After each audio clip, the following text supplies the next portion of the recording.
हाय दोस्तों, welcome back to this video. और data transformation क्या होता है ये आज के वीडियो में हम डिस्कस करेंगे।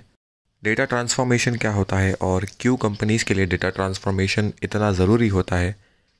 तो डेटा ट्रांसफॉर्मेशन एक ऐसा प्रोसेस है जो रॉ डेटा को कन्वर्ट करता है, क्लीन करता है, अनवांटेड डेटा रिमूव करके एक प्रॉपर स्ट्रक्चर्ड फॉर्मेट में लेकर आता है जो यूजेबल हो सारी कंपनीज़ के लिए, जिसके बेसिस पे कंपनी अपने डिसीजंस बना सके, कंपनी के ग्रोथ के लिए एनालाइज कर सके कि उनका डेटा किस तरफ उन्हें लेके जा रहा है, कंपनी की ग्रोथ की तरफ या कंपनी के जो प्रॉफिट एंड लॉस हो रहे हैं वो सारी चीज़ें समझने के लिए डेटा ट्रांसफॉर्मेशन रिक्वायर्ड होता है। डेटा ट्रांसफॉर्मेशन क्यों रिक्वायर्ड होता है? कंपनी डेली बेसिस पे कई सारे डेटा जनरेट करती है। अगर प्रॉपर तरीके से एनालाइज ना हो या फिर उसका कुछ इनपुट ना मिले, इनसाइट ना मिले, जिसकी वजह से हमें ये इन्फॉर्मेशन पता ना चले कि हमारी कंपनी की ग्रोथ किस तरीके से होना चाहिए या फिर जो भी हम चीज़ें आज की डेट में कर रहे हैं कंपनी के अंदर उसमें कुछ मॉडिफिकेशंस की ज़रूरत है, तो वो सारी चीज़ें पता करने के लिए हमें चाहिए होता है डेटा। और डेटा को प्रॉपर ट्रांसफॉर्म करके हमें उसे एनालाइज करना होता है। इसलिए डेटा ट्रांसफॉर्मेशन ज़रूरी होता है, चाहे वो स्मॉल अमाउंट का डेटा हो या बिग डेटा हो। डेटा ट्रांसफॉर्म किस तरीके से होता है, कुछ सिंपल स्टेप्स है उसके। पहले तो डेटा का सोर्स क्या है ये हमें पता करना होता है, या फिर डेटा का सोर्स कहाँ से आ रहा है। कोई वेबसाइट से डेटा हमें डेली बेसिस पे मिल रहा है, कोई रॉ फाइल्स अगर हमारे पास अवेलेबल है जो हमें क्लाइंट के एंड से मिल रहा है, कुछ डेटाबेस सर्विसेज से हमारे डेटा कलेक्ट हो रहे हैं डेली बेसिस पे। तो वो सारे डेटा कलेक्ट करके जो हमारे डेटाबेस इंजीनियर है, डेवलपर है, वो डेटा को इंजेक्ट करते हैं या इंजेस्ट करते हैं क्लाउड के अंदर सोर्स से।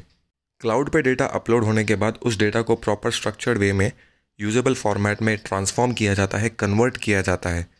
जो अनवांटेड डेटा है उसको निकाला जाता है और जो यूजेबल डेटा होता है जिसके बेसिस पे हमें इंसाइट्स मिल सकते हैं, रिपोर्ट्स जनरेट हो सकते हैं या डैशबोर्ड्स बन सकते हैं, वो डेटा को रखा जाता है।